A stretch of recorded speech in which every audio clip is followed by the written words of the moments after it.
Hey y'all, today we have another special treat. Tom Moore from Bucks County Courier Times, which is in the Philadelphia area to the northeast. You keep going past, if my recollection is correct, up past Franklin Mills Mall and all that area. Trevose. Am I going in the right direction, Tom? Yeah, up off of 95 north of Philly. Yes, that's fair. And so you've been covering the Sixers over there since the early 2000s, correct? 1988. Oh, since 88. Wow. So Charles. 30. Yeah, my first 4 years were Barkley's last 4 years. I actually got to see Cheeks play his last year in Philly. So I've seen him, really good, awful in the 90s, really good with Larry Brown, awful again for quite a while. And then, the last 5 or 6 years been, on an upswing again. So yeah, I think Doc Rivers is the 15th coach, I believe, that I've covered. Wow. Been a lot. Scotty Brooks was a player here. Like it's incredible. Monty Williams played a year with the Sixers under Larry Brown as like a backup four-man the last year he played. And like, it's just amazing, all the people that have come through and all the players and, coaches and just it's hard to believe. Yeah, it's been that long. Doug Collins is actually another. Speaking of honorable mention, you got to throw a Doug Collins in there. Yeah, he was an interesting character. I enjoyed. You almost had to cover him as a player and a coach. I missed him as a player because I started in '88, and I think he was, because he blew out his knee. I think he was done by like '79. He probably almost would have still been playing, depending on his health. But I missed Irving, and I think I missed Bobby Jones by a year. But like I said, I got 1 year at Cheeks, 4 years at Barkley, back in the Mike Jaminski days, when Rick Mahorn came here, et cetera, et cetera. So how are you feeling about, since we're on the Sixers, how are you feeling about the Sixers for 2022/23? I think they're better than they were last year, but I still don't think they're like the team to beat yet. I still think like the Bucks and the Celtics and possibly maybe even the Heat. Yep. I still think they need more wings, more 3-point shooters. I think they've addressed some of their needs and the toughness and so on. But are you going to start Tobias Harris and PJ Tucker? They're both really four men. Yep. If Harris plays a three, his biggest advantage is his quickness going against fours. You kind of negate that. He's probably average speed as a three. The bench should be better. The bench has really killed them in the playoffs, really, the last 4 or 5 years. They should be better, but there's still some holes there. So I think better, closer. It's funny. I was invited to a wedding in 2001 in Northern California, and it's the only year that I covered the team that I couldn't go to a wedding at that time. Wow. Because the Sixers went to the finals. And every other year I've covered. 2001. Okay. Yeah, 2001. Every other year. So, although I guess with the 1 year with COVID, the season went longer, everything got pushed back. So technically that I couldn't have gone then just because of COVID, because I think the season went into September that year and they had to push everything back and shorten the season and so on. But it's just ironic that all those years, and I kept saying, all right, they won the first round, but even if they lose in the conference finals, I could have gone. And sure enough, they win game 7 in the finals. And I'm like, sorry, Dan, I can't go. Yeah, I agree with you in your thoughts on that. I think the team is better. I think the team is a lot deeper. I still think it's a second round. The team's a second round exit waiting to happen at this point. Yeah, that's the other thing. In 34 years, they've been past the second round once. Oof. 2001. That's the only time. They've been, they won divisions. They've had, they had the best record in the conference, obviously in 2020. But they've never gotten past that. Well, Jordan's Bulls beat him in 90 and 91. It's hard, it's hard to complain too much about. Yeah. That. I got to see Jordan play 5-game series in 90-91 before he had the fadeaway jumper. So he was just attacking the rim. Ooh. And the crowds and the noise at Chicago Stadium, that was just like incredible. And the Sixers led I'm going to say in those 2 series, they led 8 times out of the 10 games in 90, and they lost 4-1 in 90 in the second round, 4-1 in 91 in the second round. I'm going to say 8 out of the 10 games they had leads in the fourth quarter, and Jordan just took over and crushed them. I mean, you knew it was coming. Everybody knew it was coming, and there was nothing anybody could do. It was remarkable. I mean, you have to appreciate it. It was a pleasure, a privilege, really, to be able to see that, to be honest, in person. The people who Nick Wright from Fox Sports brought this up. He was very skeptical of this. I'm not so skeptical. Someone said that they measured Jordan's vertical at that time, and he had a 48-inch vertical. He kind of said that was a bunch of hooey. From having had the chance to watch it, do you think that that's believable? That at that point in it still probably seems a little high. I would say 40 or low 40s, maybe. I mean, 4-foot vertical is like, the only guy I've ever seen, maybe David Thompson, if you remember him out of NC State. No, he was an NBA star before Jordan. He was shorter, but he once hit his head on the backboard and cut himself in a game. I mean, he just literally could fly. He won a scoring title where I forget who it was. There was 2 guys. It was him and George Gervin, and he needed 73 to win it on the last day, and he got it to win. He's kind of a forgotten guy because it was before the NBA was on TV a lot and so on. But that's one guy that I could think of that I've seen that conceivably could have had a 48-inch vertical, but that's very rare. I would say Jordan 40 to 43, 44 maybe. Okay, but that seems a little extreme. I can't say for sure. That's what Nick Wright was saying. He said, it's probably somebody who passed along the word, hey, it looks like he jumped 4 foot off the ground. So they called it a 4-foot vertical. Yeah. Okay. So you wrote a piece, of course, in Bucks County Courier Times about thinking this Phillies team. I think Phillies fans, people who like the Phillies, are past the point where we're thinking, oh, will we, or is there a chance that we can make the playoffs? I think everybody knows that it's a chance, very good chance that the Phillies make the playoffs. But you made a case for why they could be some trouble for somebody. Could you run the people through that really quick? Sure. Well, the first thing is the first round's the best out of 3. And right now, I believe they would be playing the Braves in the first round. Now, I believe all the games would be in Atlanta. That is not necessarily ideal. But depending when they clinch or what happens, if you can trot out Wheeler and Nola, in a 3-game series, those are two, especially Wheeler and Nola, the way he's been pitching the last month, seems to have gotten through that little issue he had in the 5th inning where he would just kind of fall apart or whatever. Yep. But that's a tough out. And then that's the way the playoffs are this year, then the next round would be a best of 5, and then the NLCS would be a best of 7. I mean, I think they're a more dangerous team if their pitching is set up right. If it's not set up right, they basically have 3 number 5 starters. Yes, they have to pitch down to the end with those guys, and they got to trot out. I guess Syndergaard. Who knows if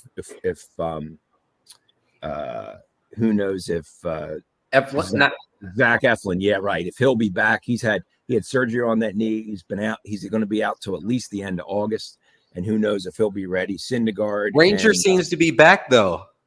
Ranger. Yeah, Suarez has been better. He might be the third guy. I mean, you knew he wasn't going to equal last year. He was just lights out. Yeah. Rarely is the guy lights out as a closer, a setup guy, and a starter all in the same year. So you pretty much knew whatever he did, it was not going to be his 2021 was just off the charts anyway. But then defensively, they've been a lot better. They've not been making dumb plays and careless plays, and really getting rid of Herrera is an addition by subtraction, just in terms of the routes to the ball. And he got in trouble a week ago because 2 outs and he slowed up around second on a ball he should have scored on, only ended up on third. And Rob Thompson kind of read him the riot act in the dugout. The routes he takes the balls. Familia was overweight and just not getting it done. And I respect them for waiving Gregorius. They got to give him $5 million to go away. Yep. And you got a guy in Bryson Stott making $700,000 the minimum, who's a better fielder and has more power and deserves to play. And I give Dombrowski and company credit for doing that, because a lot of times in the past, they and other teams wouldn't do that because the money talks. And, that tells the rest of the team, I have a chance, even if I'm not a big money guy. And I think that's an important message, that the best players will play. And that's the way it should be. But it isn't always that way. And I think something that you touched on is something I heard tonight, that something that Rob Thompson does, which I thought was fantastic, is with the younger guys. So much of sports, especially baseball, is psychology. So with the younger guys, he tells them ahead of time, hey, I'm going to play you here, here, here. Don't expect to play Thursday. You're not going to play Thursday. So when they go up to bat, go 0 for 4, and don't play Thursday, they're not like, oh, I had a bad game, and go out. Yeah, it's not a penalty or whatever. I think that's a big difference between him and Girardi. I think he's much more hands-on. He's around the players more. He interacts more. And I think Girardi was, I won't say standoffish, but there was definitely a barrier. He was just not the same. And Thompson, I think, almost was kind of the liaison between the two groups. Yep. And that's why when he got the job, it was incredible. I was down there, how so many players, stars, young guys, were really excited and said how much he deserved it, because they knew him so well, because he had been with them in batting practice and given them tips and around them and, telling them, encouraging them and so on.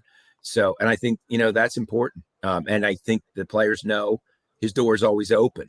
Yep. And I don't know that was necessarily the case with Girardi and with maybe other established managers. They're just kind of, they're the boss. It's like Reagan's presidency, deal with this guy and that guy. And, delegating is important. Don't get me wrong. Yep. But it's nice to be able to go to the guy if you have a concern or a question and express it without fear of retribution. Yeah, it just feels, you could see it. There was a palpable relief in the building and in the dugout. You could tell. My son and I was already planning to take my son to his first Phil's game, and as I was driving up, it was a Friday night or Friday afternoon, and the game was Friday night. It was the day that they fired Girardi. Yeah, I was there that day. I remember it was hot, not surprisingly. Yes.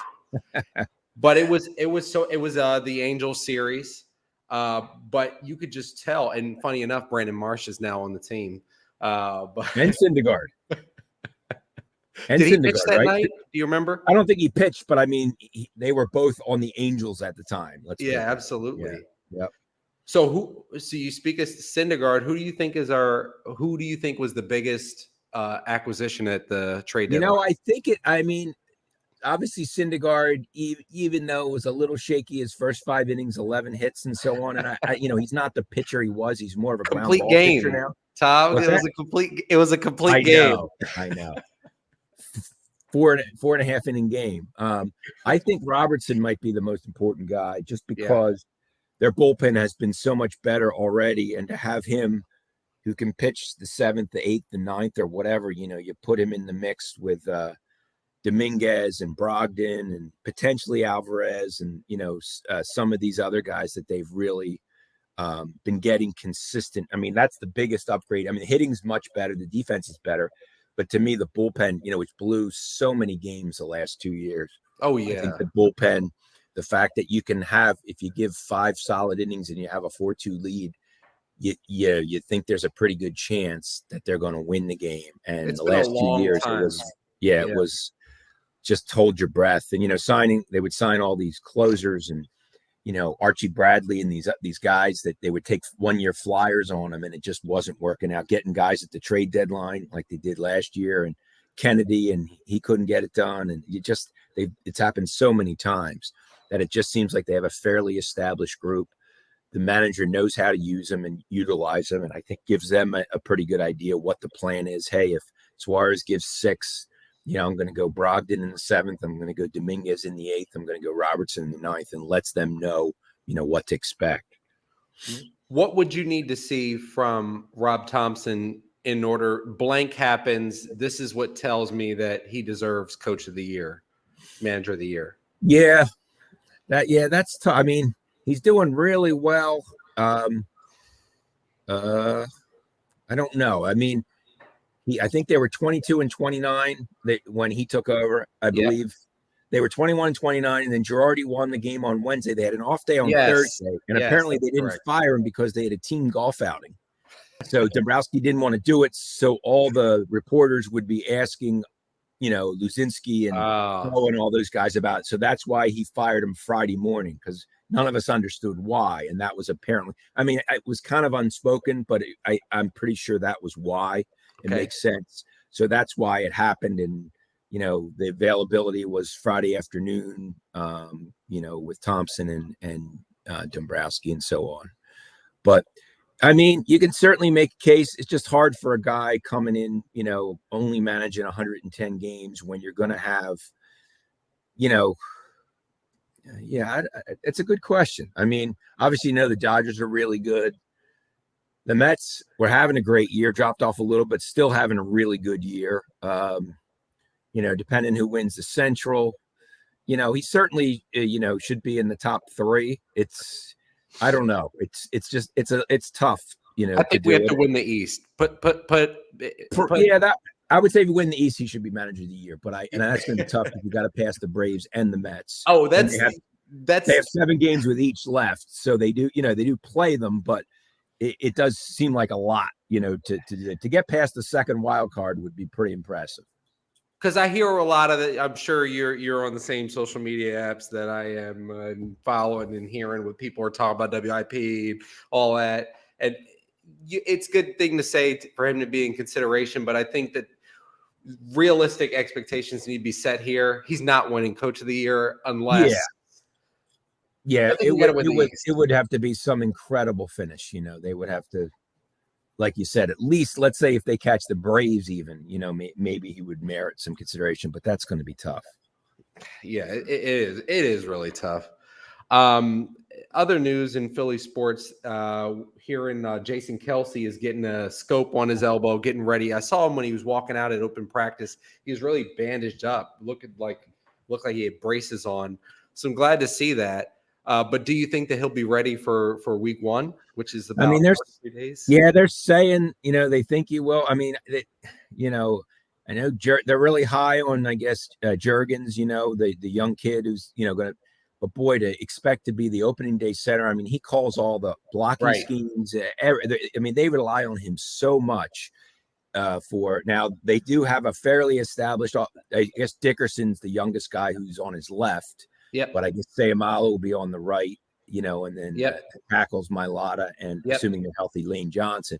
But he does so much, and is such an incredible downfield blocker. His teammates respect him, his toughness and so on. I mean, it would be a huge loss to not have him opening day just because of his value. I mean, you can argue he's as valuable to that team as anybody, which, as an offensive lineman, that's unusual to say that. But he does so much for that team and is so respected and is so established. At his position, to your point, at his position, Kelce is probably the closest to the best at his position, like comparing in the league. Quarterback, corner. Slay is a great corner. Yeah. Bradbury's a good corner.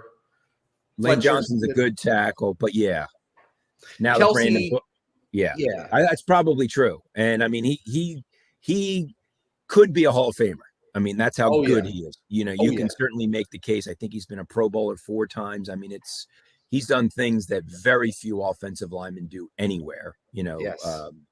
So, and he'll just be in the Ring of Honor. Great guy to deal with. Just an adult.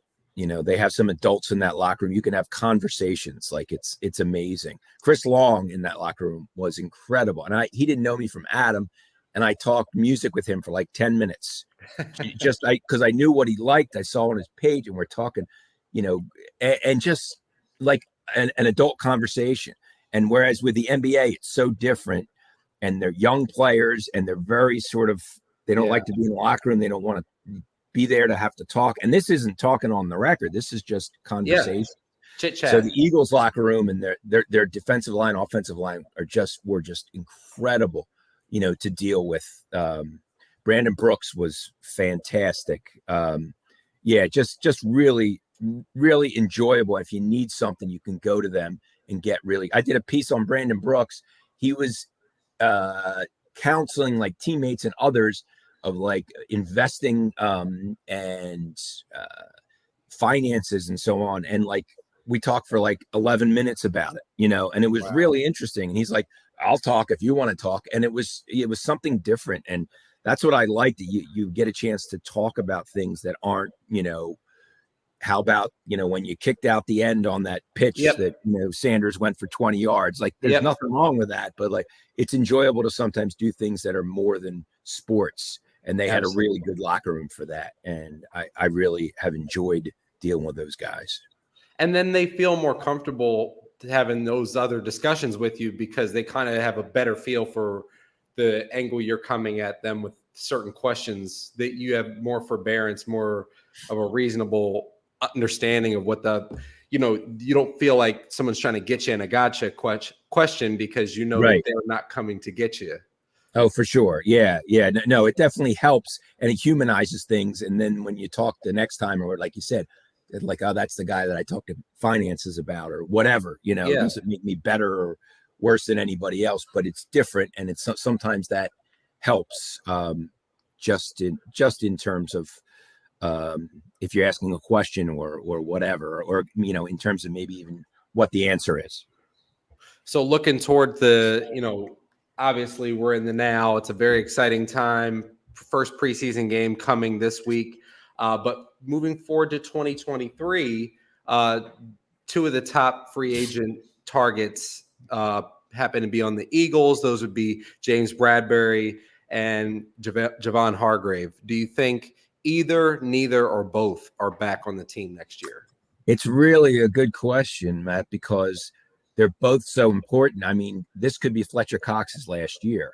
Yep. So let's say Jordan Davis takes over that spot as a starter. You still need another starter inside, and Hargrave is your best option at the moment. Yep. And Bradbury, is a very good cover corner and a nice compliment to Slay, but he's playing on a 1-year deal. So they're probably going to want multi-year deals, significant money. Now they can work it so it might be a 4-year deal, but it's really only a 2-year deal, if you know what I mean. How they can that they don't guarantee the money, which is weird to me. Like the most violent sport where your career is the shortest is the only one that doesn't have guaranteed money. It's really crazy. But it would depend probably a lot on how much are they looking for. The Eagles need, is there anybody that they drafted or that develops or that they think could, Milton Williams is really good as a backup, but do they see him potentially as a starter? Right now he's probably better as like a third, defensive tackle, that kind of, actually that's not true. He's probably the fourth defensive tackle now because of Jordan Davis. But like if Cox goes, then what do they do? And same as Bradbury, it's so important to have two really good corners because you have to cheat and help with safeties. That affects, ability to blitz, everything. It has such a domino effect on your defense. So, I mean, they're both important guys. I would say it's probably going to be tough to keep both unless, one has a bad year, gets hurt and needs to play on another 1-year deal to get, money, but, to prove himself.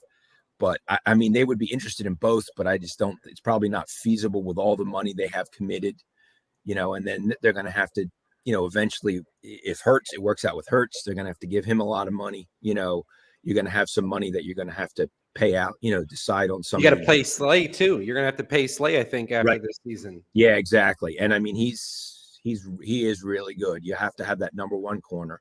And Avonte Maddox is good, but he's better as like the nickel. And he's very versatile. He can play safety. I like the way he plays, but you probably don't want him as your second corner. No, ideally, he can do that, but he's small. Yes, he's not real big. Nope. So yeah, it'll be interesting to see. And it'll be interesting. And Bradbury's had a really good year a couple years ago. So if he can play like that, and if those corners can do a good job locking up guys, it'll really make it a lot easier on the linebackers and the safeties and so on, in terms of their responsibilities. So one or the other. Yeah, I mean, it's hard to say because they both. I mean, yeah, I mean, I guess depending on Fletcher Cox plays, you could conceivably, bring him back on another 1-year deal next year. But he did not have a great year last year. No, And he didn't. how much of it is the miles? He said it was kind of a new system and learning, but that should not be the case anymore. So we'll see about that. What Okay. happens. Another either, neither, or both. Jalen Hurts and AJ Brown. Now? Jalen Hurts was a Pro Bowl alternate last year. I'm talking real Pro Bowl. Do they make the Pro Bowl this year? I think Brown has the best shot. I Hurts, certainly looks like he's doing a lot of things better. He, looks more decisive. Again, it's not games yet. And, a 7-on-7, 11-on-11s is not the same as, Sunday afternoon, with 60,000 people there. But boy, they've really raised expectations for him, and that's good in a way. But boy, they're expecting a lot, and this team, and winning the division, and they have seemingly a favorable schedule. But a lot of they have really improved the receiving core with Brown. They do have a number one, who should make Devontae Smith's life a lot easier. But Hurts has to make some plays and make decisions. Find guys, check down better, and a lot of that stuff comes the more you play, the more you do it, the more film you watch, et cetera, et cetera. But he's I think it's a stretch to say he's one of the best quarterbacks in the NFC at this point. It doesn't mean he can't necessarily get there, but he's going to have to do some things considerably better, than he did last year. AJ Brown is, an elite receiver. So, I could see him. I would not be surprised at all if he's a Pro Bowler. I heard a really good comparison when I had Rachelle Prevet from Bleeding Green Nation. She said she had heard people comparing him to Anquan Bolden. I was like, wow, that's a really good comparison. I thought so. Yeah. And I guess Bolden, and they,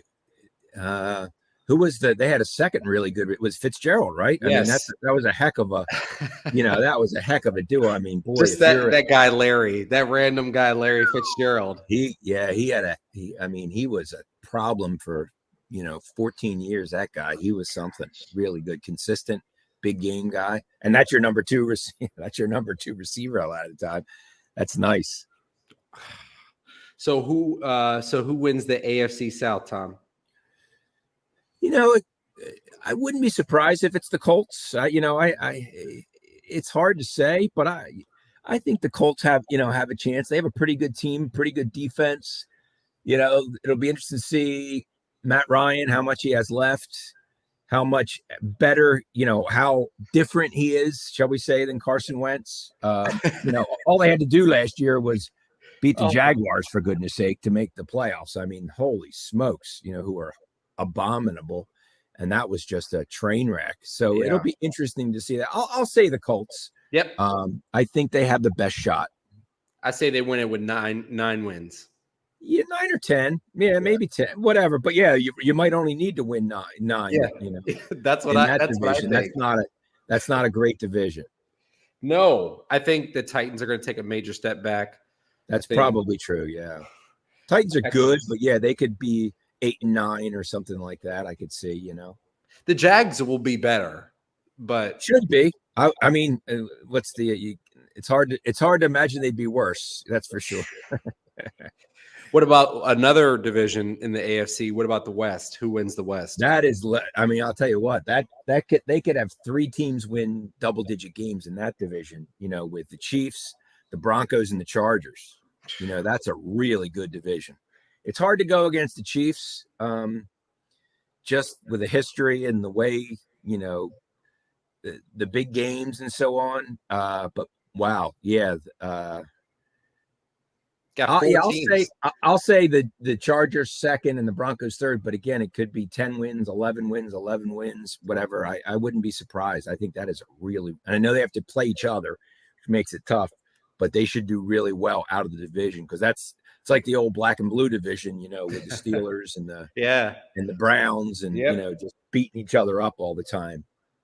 Yeah, I think if I was betting, the only way I would come up off the Chiefs is if I was choosing the Raiders, because that's when you could actually win the money, and probably doesn't happen, but it could be a nice payout if you It would definitely be a nice payout, but they got to play 6 times against those other 3 teams, so that's tough. You go 2-4 in those 6 games, which would actually not be bad to go 2-4 against those 3 teams. Now you're going to have to somehow, win like 8 of your other 11 games or whatever the number is, so that's tough. That's right. 8 of 11. Yeah. So that's not a lot of margin for error. I don't have the Raiders schedule in front of me, but and you're not going to have tiebreakers with the teams in your division either if you end up tied, that kind of thing. So it could be tough. It could be tough. But if ever, it's possible now that every team from a division could be in the playoffs, however, because you could win all 3 of the wild cards. Now that'd be a weird thing to happen, but it could happen. Could conceivably, right? If it's right, it would. There'd have to be like one good. Right. I guess the AFC East is the question. Like the Bills are pretty good. What happens to the Patriots? I mean, it's possible. Like if the Bills are the only good team in the East and the only good team in the South, is Indy. It's conceivable, unlikely. 2 wild cards, definitely. I can see that. 3 would be tougher because it's almost surely the last team would probably be 8-9 or 9-8. So you'd need none of the other wild card hopefuls, would be able to, could win 10 games or whatever for that to happen. More total touchdowns this year, Tom. Russell Wilson or Jalen Hurts? So passing touchdowns, is that what you mean? Passing total? And rushing. Okay. Yeah, that's a good one. I mean, I'll say it could be Hurts. They're not going to throw it, I don't think, as much as people think. They're still going to try to run it somewhat, but Hurts also can make plays with his legs. So I'll say I think it'll be close. I don't think it'll be a lot more. He'll have more rushing touchdowns than Wilson, and Wilson might have slightly more passing touchdowns. But I'll say he gets more. But I would say it's very, very competitive. Like 31-32 or 33-31, something like that. I mean, something like that would be reasonable. Yes. Well, it was 17 games, right? So that's like a touchdown and a half. 2 touchdown total a game. Right. So 1.7 touchdowns a game. Throw passing, and then 3 or 4 rushing touchdown gets you where you need to go. Yep. More receiving touchdowns, Juju Smith-Schuster or Devontae Smith? It could be Smith-Schuster, just because I think Browns. I mean, if teams are going to double team Brown all the time. And I don't know if they will or not. It may depend if they have an elite corner or or not. Obviously, if they do, then that would really help Smith, because it's going to be hard to double team him too, because you have Goddard. You have other playmakers out there. So. I'll say Smith-Schuster, but that's assuming that Brown isn't doubled all the time. If they double him all the time, Smith would have a chance. But if they don't double him, then Brown's going to have more touchdown catches too. So it kind of depends. It's seemingly a pick your poison kind of thing. I think for me, if I was answering the question for receiving yards, I would pick Devontae Smith. But for touchdowns, I got to go with Smith-Schuster as well. That's and that makes sense. That's logical. More wins this season, the Jaguars or the Commanders? Well, neither one's in what I would call a great division. So that helps. You get 6 games against not non-elite teams. I mean, everyone loves to jump, everyone loves to pile on Wentz, and I'm not a hater, and I was not a huge, gigantic fan when he was here. You know what I mean? I didn't think he was as good as everyone said he was when he was. And then, holding the ball and some of the things he did, it just didn't seem like he improved, as he was very indecisive. He wouldn't throw the ball away and so on. But now everybody's piling on, and you're getting reports out of Washington that he's struggling and not throwing the ball well, and his reads and stuff like that. I'm not a hater. I have nothing personally against him. I'll say the Commanders, but I'll say it'll be close. It'll be like 7-6 or something like that, somewhere in that range. Yeah, neither one's going to get a lot. But my previous guest came on and said that they would only win 2 games. I thought that was a bit of an overreaction. You got to be pretty bad in a 17-game season to get 2. I don't know if they're that bad, either team. Yeah, I mean, like you said, well, didn't the Jaguars win 2? Was it 2 last year? But that's amidst the team, Yeah, I know there was a lot of but my point is that was a horrendous year, and I think they won 2 games. So for that to happen again, it's going to have to be all kinds of things. You would think, unless there's just incredible injuries or incompetence or an insurrection or something like that going on down there. So most teams, even bad teams, are going to go 5-12 is winning 40% of your games. Like that's not very good. Or, less than 40% of your games. That's not very good, but in the NFL, it shouldn't be impossible, because if you're a last place team, you're going to get a last place schedule. So you're going to get to play other bad teams, from around the league. So unless they've all gotten a lot better, you're going to have a chance to win some games, theoretically. So before camp started, I kind of was trying to put people on upstate alert for the Commanders to be okay this season, to be a 7-8 win team. Don't want to overreact to training camp, but everything I've seen out of training camp for the Commanders is pretty bad. Like, really, people who were looking forward to having Carson Wentz, who were started to turn into Carson Wentz kind of apologists, kind of are pivoting. Yeah. And yes, the East isn't a great division, but it's not the AFC South. So I feel like the Jaguars are getting more freebies necessarily. I mean, that could be. I kind of said it because also most people probably, everyone's jumping on the Commanders a little bit. And I don't think there's a lot of difference between the Commanders and the Jaguars. So I just thought, all right, I'll go with the Commanders. I certainly would not bet any money on it. Let's put it that way. No.